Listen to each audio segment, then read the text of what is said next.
Afrika, pernah tak anda terfikir, ini adalah tempat kelahiran kita semua, titik permulaan bagi setiap seorang manusia di planet ini. Tapi ada satu soalan yang besar. Kenapa benua yang bagi kita semua satu permulaan yang hebat ni, nampaknya macam ketinggalan dari segi pembangunan selama beratus-ratus tahun? Jawapannya, mungkin bukan terletak pada orangnya, tapi pada sesuatu yang jauh lebih asas. Sesuatu yang betul-betul di bawah tapak kaki mereka.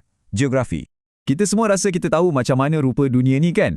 Yelah, sebab kita selalu tengok peta macam ni, unjuran Mercator yang standard. Peta inilah yang membentuk pemahaman kita tentang saiz dan bentuk setiap benua. Tapi, macam mana kalau saya cakap, apa yang kita nampak ni sebenarnya tak betul?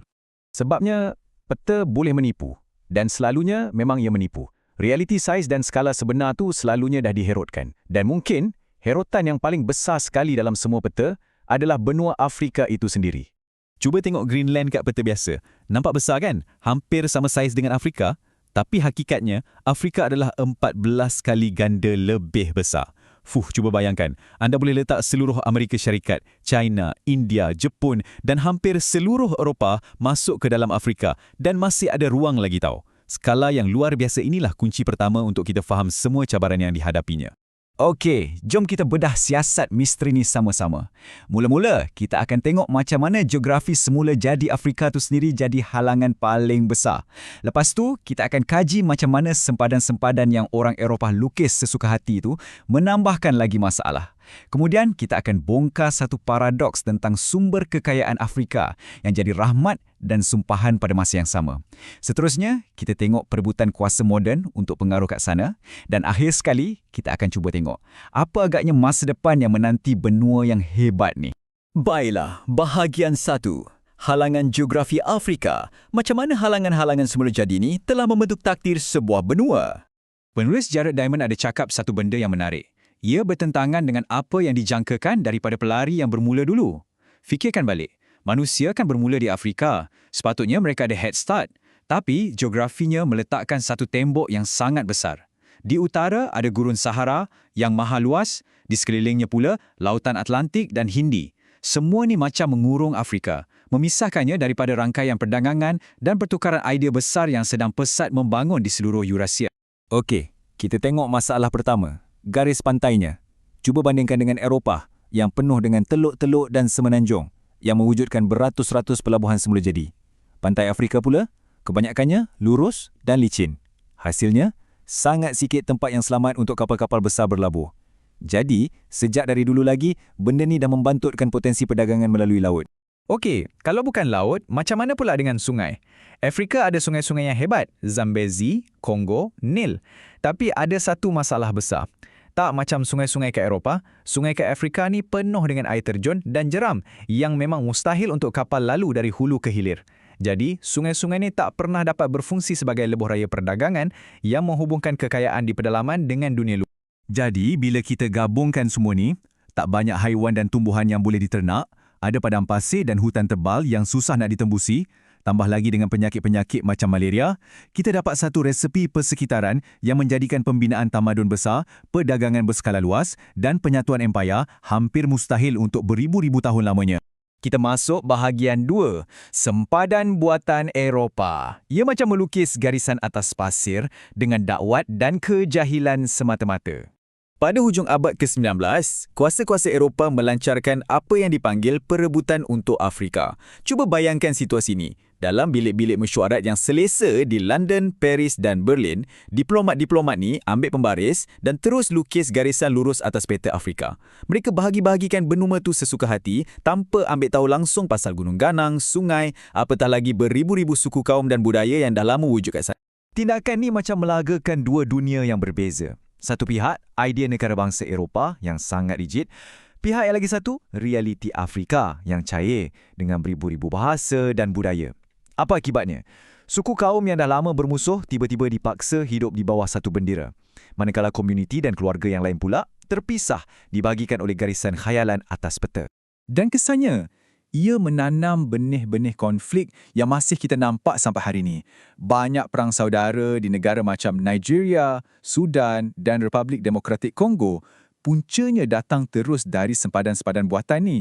Sempadan yang memaksa kumpulan yang berbeza untuk bersaing berebut kuasa dalam sebuah negara yang mereka tak pernah minta pun. Seterusnya, kita ke bahagian 3, Rahmat dan sumpahan. Macam mana kekayaan Afrika yang melimpah ruah tu sendiri telah mencetuskan konflik? Kita ambil contoh Republik Demokratik Kongo atau DRC. Dari segi sumber alam, ia mungkin negara terkaya di dunia. Di bawah tanahnya ada simpanan kobalt, tembaga, berlian, emas yang sangat-sangat banyak. Mineral-mineral ni pula penting untuk hampir semua benda yang kita guna hari-hari, dari telefon pintar sampailah kereta elektrik. Tapi, ironinya, kekayaan inilah yang telah menjadi satu sumpahan. Daripada membina negara, ia menjadi magnet yang menarik kuasa luar untuk eksploitasi. Di dalam negara pula, ia mencetuskan perang yang tak berkesudahan antara puak-puak yang berebut nak kawal lombong-lombong yang lumayan ni. Kekayaan tanah langsung tak sampai ke tangan rakyat biasa. Dan sumpahan ni bukan setakat mineral je. Di Nigeria, minyak mencetuskan ketegangan antara utara dan selatan. Malah air pun boleh jadi punca konflik.